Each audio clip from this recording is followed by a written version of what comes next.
دل خواب سے جگمگائے رکھا، طوفان میں بسر اٹھائے رکھا۔ قائد وہ عظیم تھا کہ جس نے آندھی میں بھی دیا جلائے رکھا۔ صدر علی وقار، آج تک قائد اعظم پر بہت کچھ لکھا اور کہا جا چکا ہے، جن سے قائد اعظم کے شب و روز کا بھی پتہ چلتا ہے اور ان کی سیرت، کردار اور گفتار کا آئینہ بھی روشن ہوتا ہے۔ قائد اعظم بے پناہ خوبیوں کے مالک تھے۔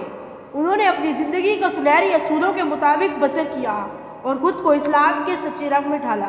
یہ ان کا کردار، گفتار اور سیرت ہی تھی جس نے ہندو کانگریس اور مکار انگریز کو بوکھلا کر رکھ دیا۔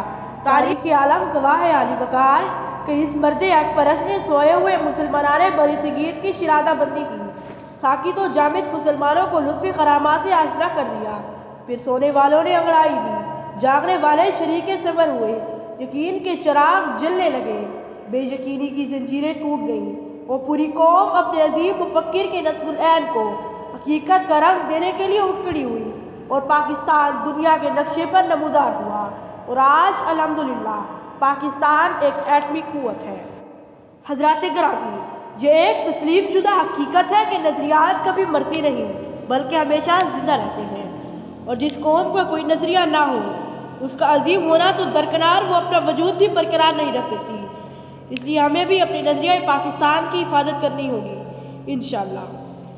اٹھ از سر نو دہر کے حالات بدل ڈال، تدبیر سے تقدیر کے دن رات بدل ڈال، پھر درس اخوت کی ضرورت ہے جہاں کو، آقائیو خدمت کے خطابات بدل ڈال، آقائیو خدمت کے خطابات بدل ڈال۔